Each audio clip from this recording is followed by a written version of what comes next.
Now, something very important about language is this. Like, language gives us so many options that you can choose from.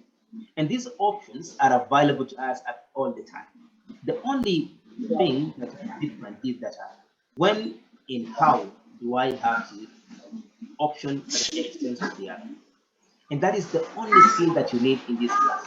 If you can understand the time that you need a particular skill and in which environment or context you require this particular vocabulary at the extent of the other, then that is now the knowledge that is intended for you in this class. Now, if you look at this curve, which is known as the cognitive academic language, which is actually the target of this class, because in as much as you want to have some basic interpersonal communication skills by looking at language, it is also important for you to look at the cognitive academic language proficiency, because we are trying to develop your cognition, that is your level of thinking and your level of interpretation of language, so that you can at least associate the language and different aspects of the society. Now, there is something known as semantic and functional meaning, which is not immediately apparent. Now, semantic, as we will look at in detail, is that we look at the word meaning. You know, when someone says that you've heard of someone describing a woman as that lady is a man, do we really mean that this person has some biological similarity as a man? Of course not. These are the semantic and functional meaning. Sometimes we use language to mean something different. And that's why in communication, or as you express your aspects of learning language skills, you not only need to learn the basic and the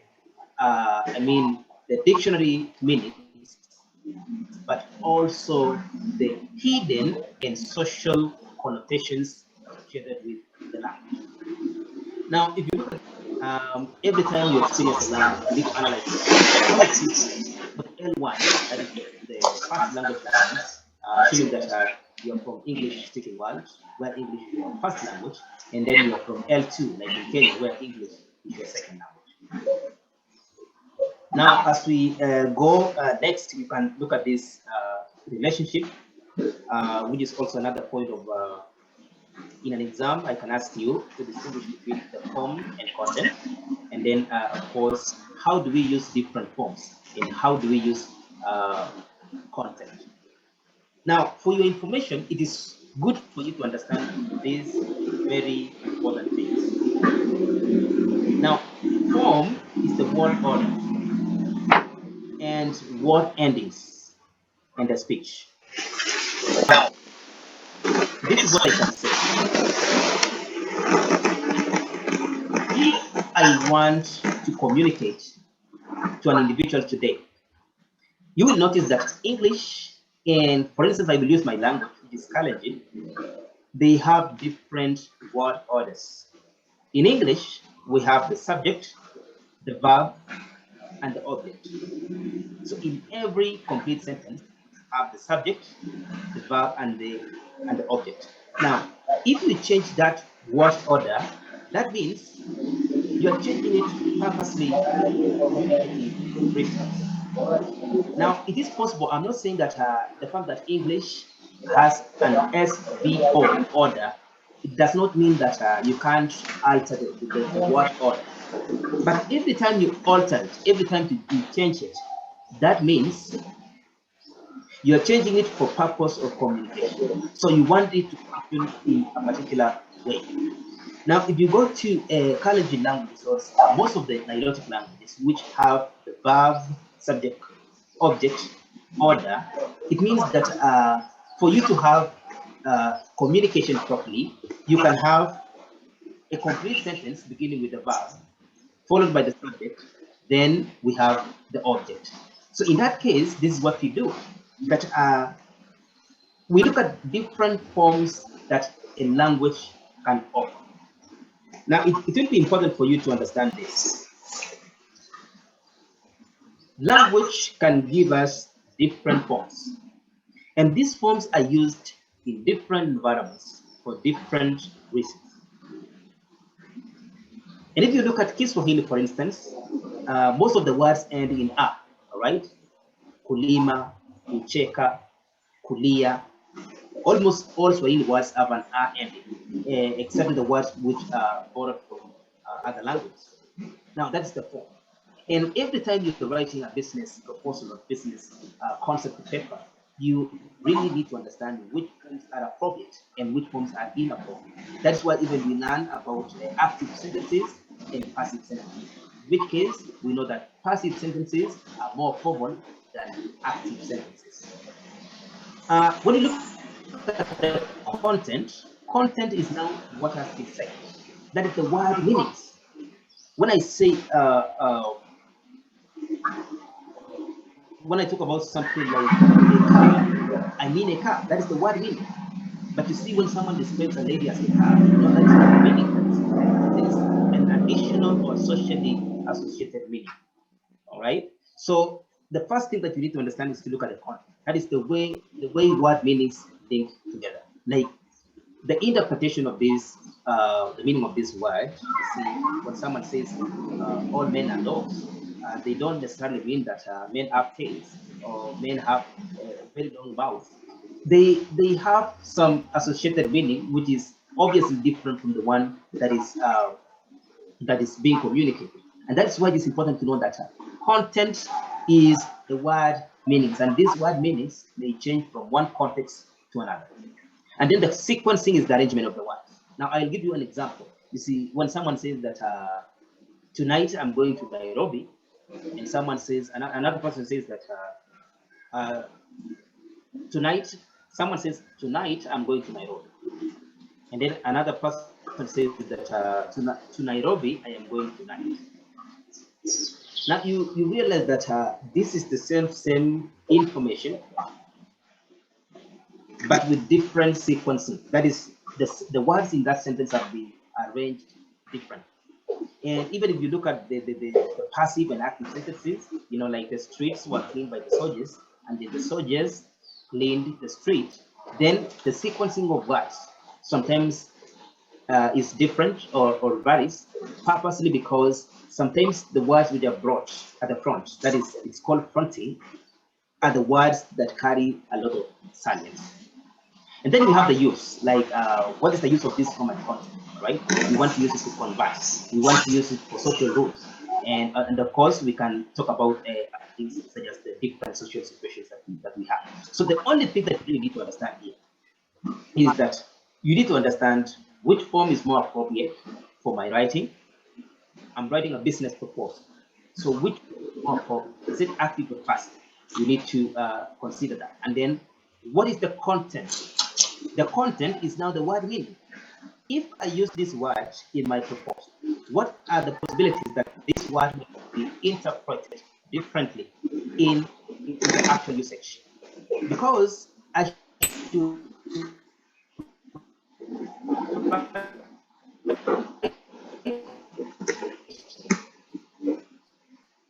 academic right for you to eliminate any makes your writing informed.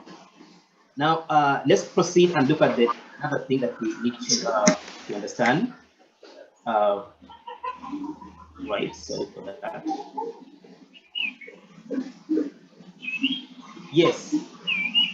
Another set of skills that would be very, very vital for you as a student doing aspects of language. There are three sets of skills that you need to develop all the time. And for you to do this, you need to develop your oral skills, your non-verbal skills, and your written skills. Now, this is what I said. In your oral skills, you need some presentation skills. How do you communicate with people? How do you express your confidence? Now, if you're doing a PowerPoint presentation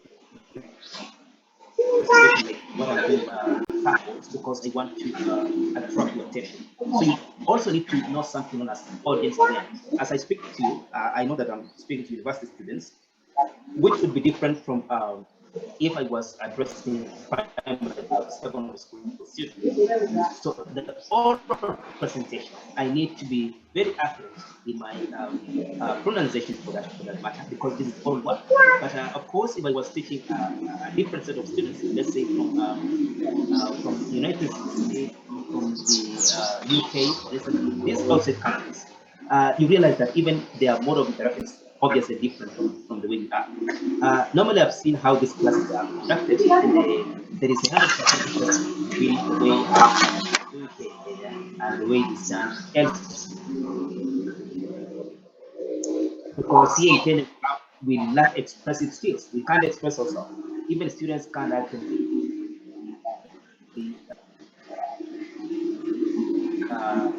express themselves in class, because uh, either they lack language skills, or there is families.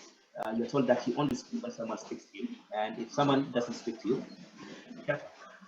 Now you also look at written language or written skills, where we look at academic writing. Now, for the purpose of this course, this is what we will highly develop: written skills.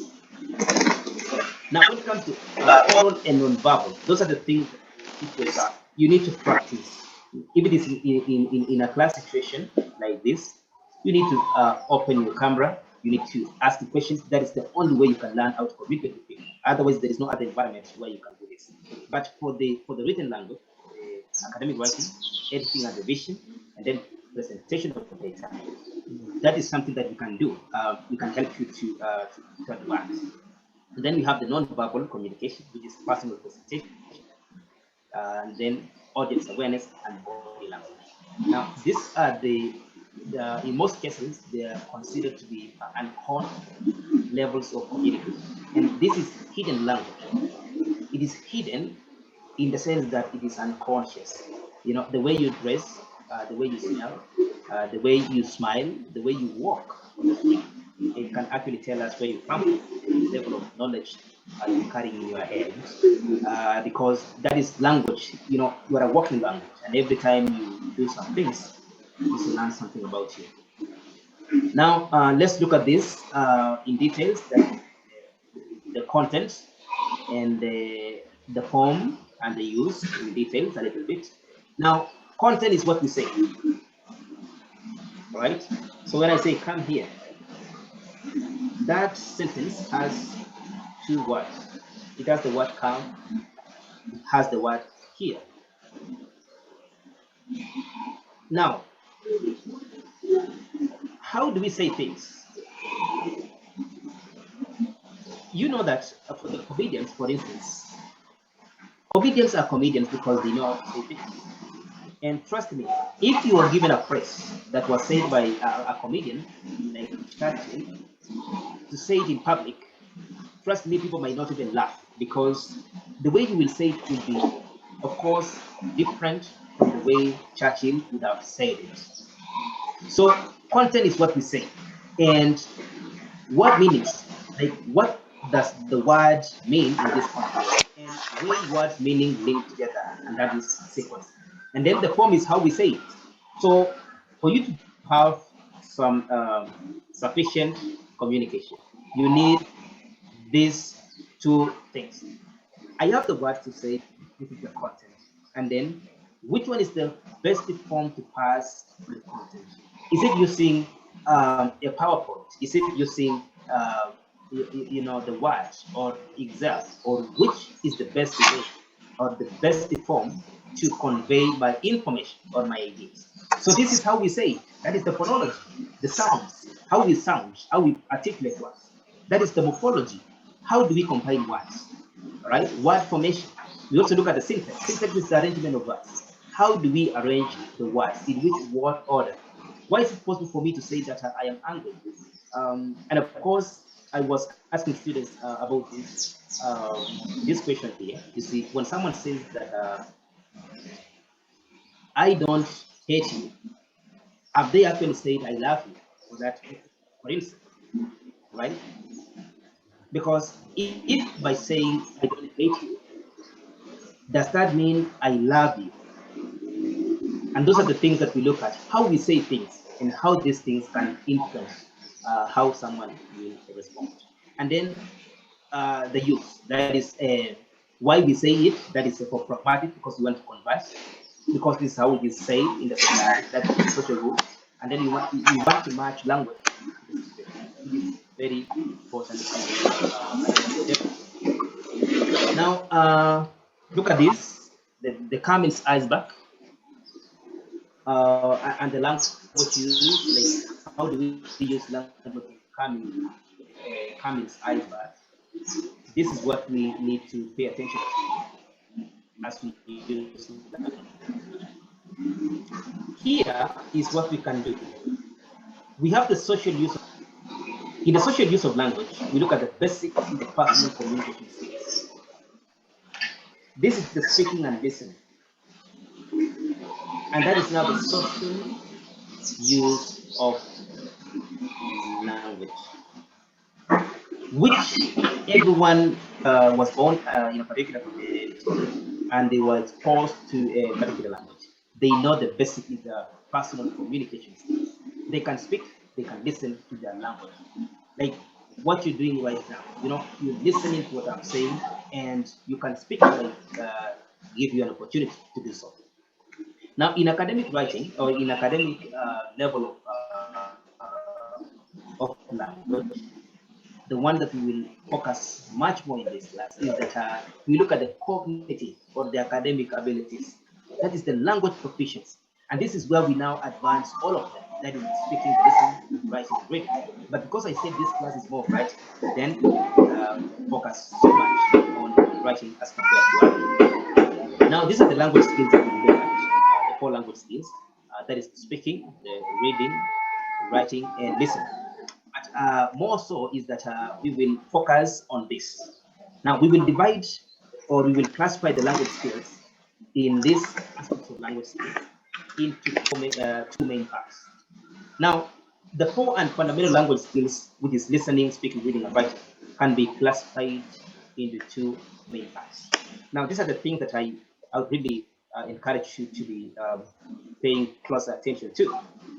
Now, we have productive skills, and productive skills are known as active skills. And these active skills are writing and speaking. When you write, when you speak, you are actively engaged in producing skills. Now, what I'm doing right now is that I am speaking, and you can see this productive. I'm productive because I'm passing the knowledge that I have to my students, and that productive skill.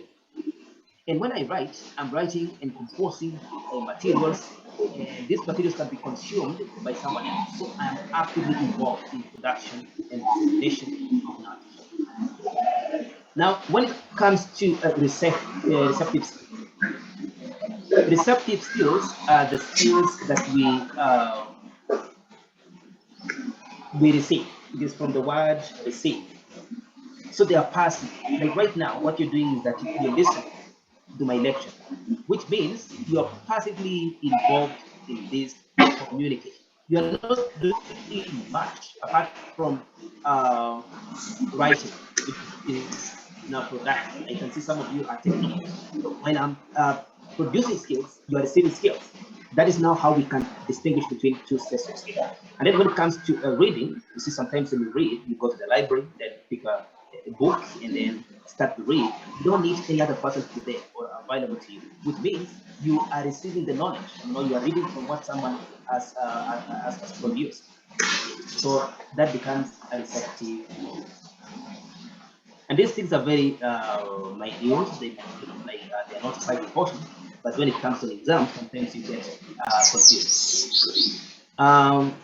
As we come to an end, this is what we can summarize. We say that speaking and writing are called productive skills because while using these skills, a learner or user is not only active, the sounds in speaking and symbols in letters. See, we play with sounds, like what I'm doing right now. Speaking is because I'm playing with sounds, or when I write, I play with letters and say words, and that makes it more active. And but when it comes to listening, you just have to process the information that is received from you, and then you move forward. So this is the summary that in oral and written, these are the things that you can separate.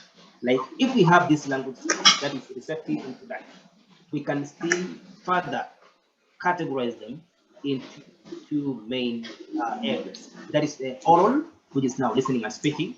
And these skills are very, very essential when it comes to languages. Now, as we come to almost an end, we can look at the forms of language. We look at the forms of language. As I said at the beginning, at the introduction section, this is what I say, that every language has so many forms. And these forms are available for us to use at different contexts or in different situations. And because these forms are available to us, it is upon us as individuals to decide which forms are appropriate in which context. Because we are learning language skills, we need to have an array of options that we can choose from. Say that a language normally proceeds from spoken language to written language. The reason is this: spoken language is almost natural because everyone can speak, but not in, of course, unless you are nervous, you might have good speaking skills. If you are confident enough, you understand your language. But not everyone can because writing is the skill that should be learned in class. So language has two forms, and if you want to be taken to communicating school where you can be taught on how to do that, and plenty of schools that can do that or help you do that. So language is a system of systems. Of course, this say that language is a system of systems because inside the language there are other systems. And these systems also interplay together. It's a complex whole like human beings through sounds, words, and structure. And this is something that in a language,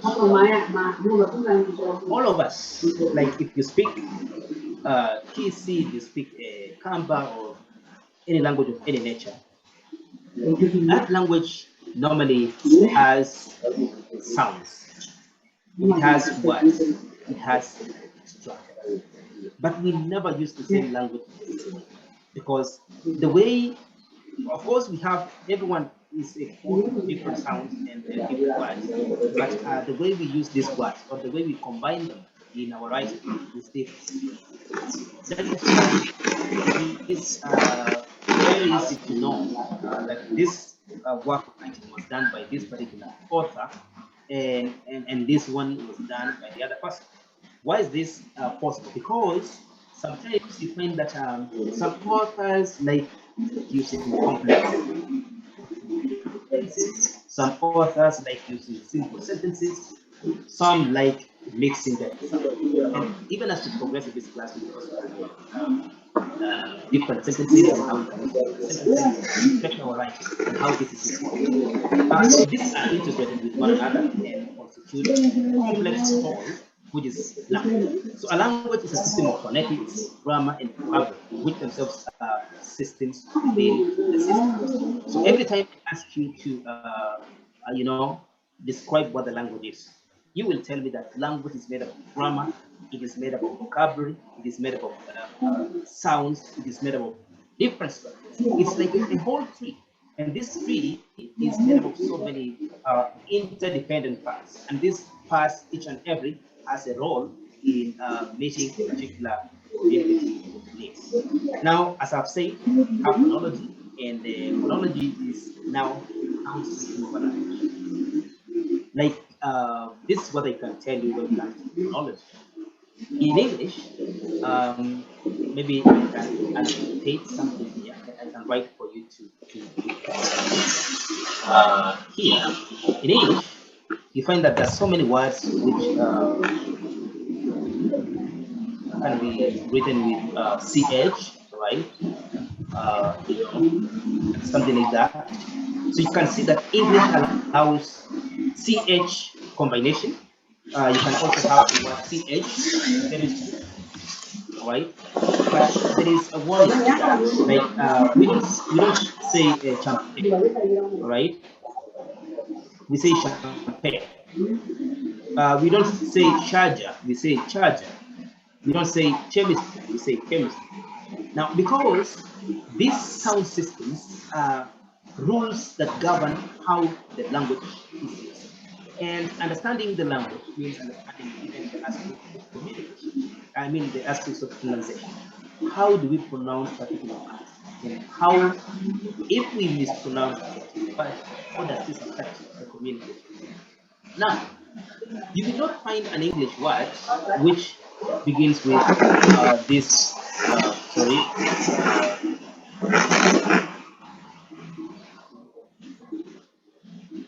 let me admit this before. Right. You will never find an English word, and you can do your own investigation, which starts with that combination, right? No English word begins with that word.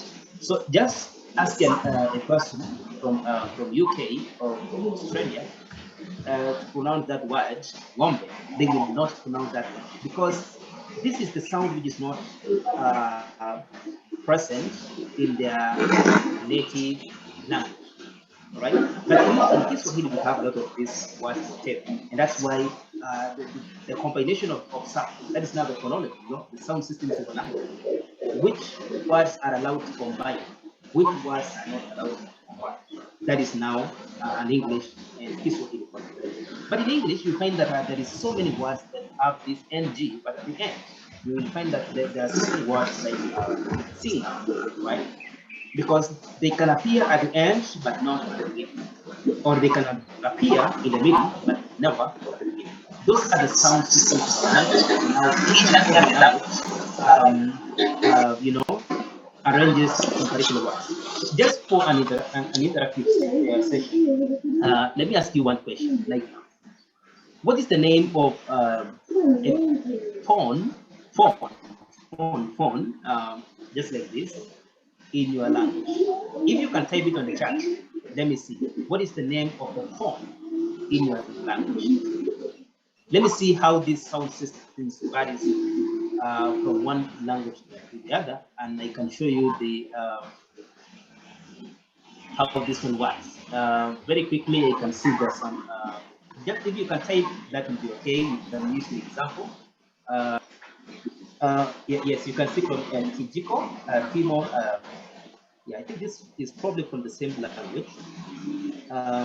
Yes, so I will use this one. All right, let's look at what Simon has written. All the people who have written actually Timo. There is one person who has written Simu. That must be someone from Mombasa or something. And then that is Sophia.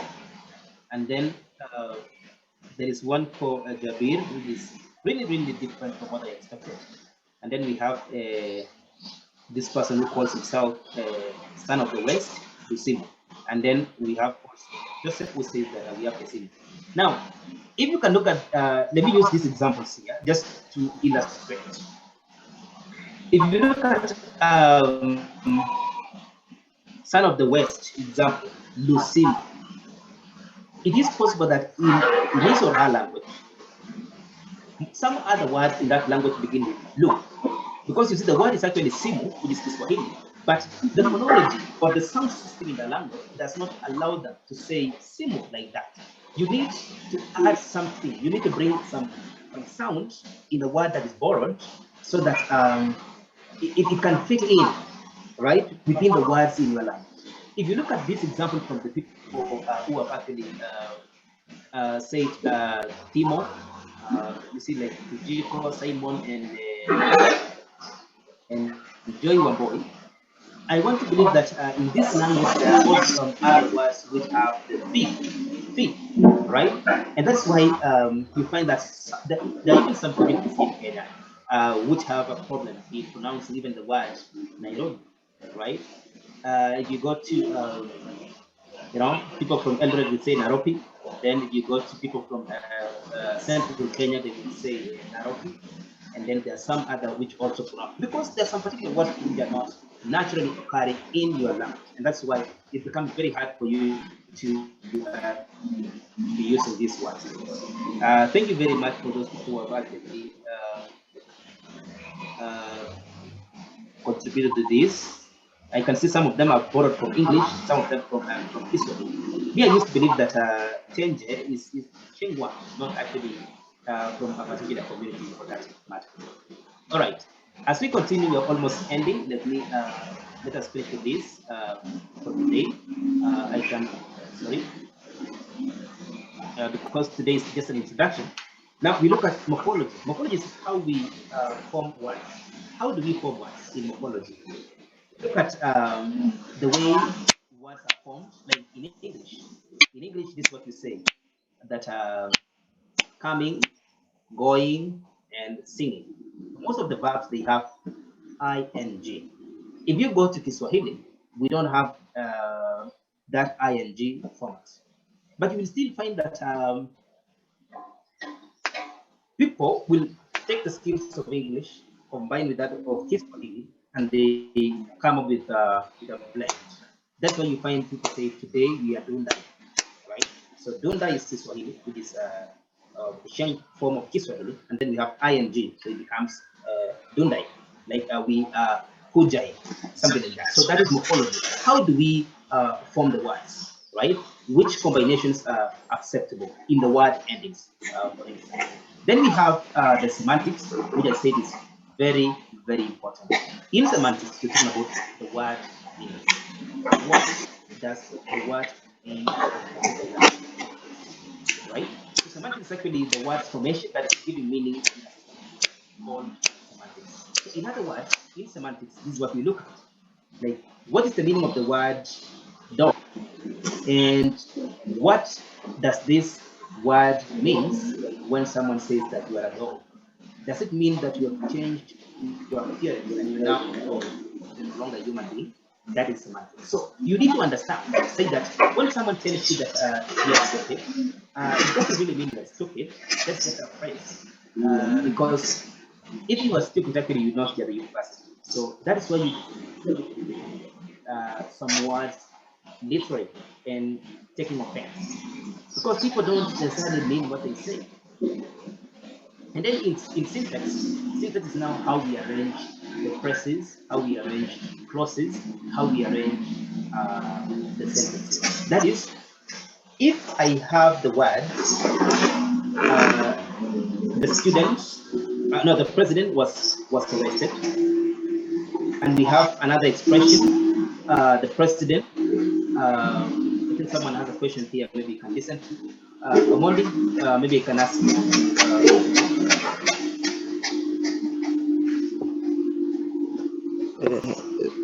Are you getting me? Yes, yes. Proceed. This. What did you say about this phonology? The phonology. You rushed there, bad. All right.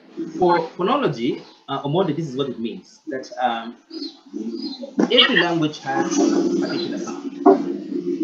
And I will give you an example. English has 26 letters of the alphabet, right? Now, of all these letters, some letters and some letters to be combined. And there are also rules that forbid other sounds from being combined. That is phonology. So the phonology is the sound system of a language. Like in this language, how many sounds do we have in this language? And if you can do some further investigation, you will notice that in your language, for instance, I assume that you come from your language, you normally find that there are some people who say, this is my fish. They can't say fish, right?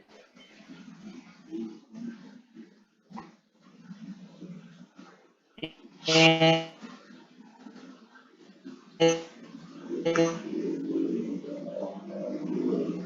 simply because the she sound language. So phonology is the combination of sounds. Which sounds are not allowed to be combined. And that's why I said in English, the sounds N and G. And in Kiswahili, do we have a word that starts with Q? We don't have a word that starts with Q in Kiswahili, right? So that is the phonology of Kiswahili. Kiswahili does not allow the word Q. And I also suspect if we have the word with an X in Kiswahili. So you can also think about your languages. Which words are not allowed in your language? Which combinations, which letters, or which sounds are not found in your language? And that's why you find that, of course, I will be using my community because yeah, I can see someone is trying to say something. Moses is trying to say something on see question. No, that's not a Swahili word. I don't think so. Um, so that is it. Omondi, you need to, when you talk of phonology, we are talking about which sounds, how do we combine these sounds? Does Luo allow words to have with to begin with X, for instance? Like in my community, there is no word that begins with Q or X or I think Z. There is no Z in my community. That's why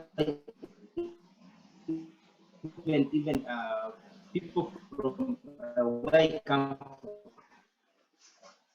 have trouble distinguishing between T and D because those, and that's why we got to distinguishing between R and L, probably because one of the sound is least developed in their community for that matter. So on Monday, I think that is clear. And someone says that there's a question on the chat, so maybe you can be looking at them. What's the difference between sequence and arrangement? Sequence and arrangement is the same; those are synonyms for James Kariuki. And then Rapino Mondi also asked what's the difference between language skills and communication skills. All right, so language skills is skills about the language. Brian, I think is this Brian. Now, when I talk of language skills, I'm talking about the entire set of skills in a language. That is pronunciation, which is now speaking, and then listening. We have those are the languages. Every language has 4 skills, and these 4 skills are the ones that we now try to understand this class. When we talk about speaking, right? So communication skills, we limit ourselves to speaking. How do we speak?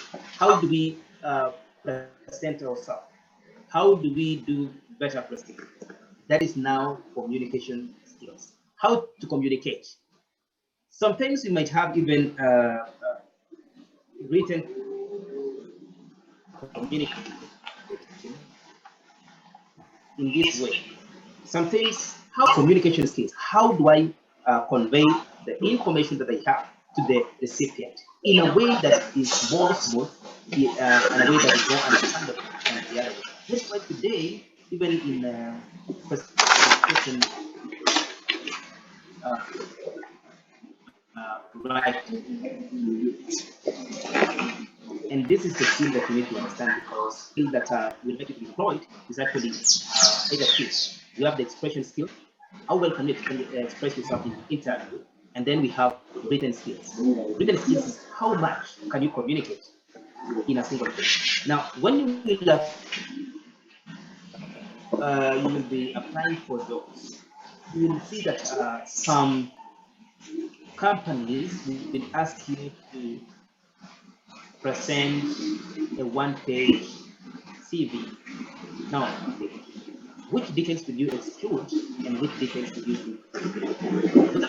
Those are the communication skills. The skills you need, all right, to make your communication as precise as possible and meet the targets of that communication. So that's now the distinction between communication skills and language skills. language skills, we focus on every aspect of the language, but in communication skills, we only focus on how the information is conveyed from the speaker to the listener. Right. I don't think there's any other question in the chat. We can move forward as we communicate. So for that, I think if there is any other question, I can have it. If there is no any question, maybe we can end there for today. So I will allow you to unmute yourself if there is someone who needs to ask a question.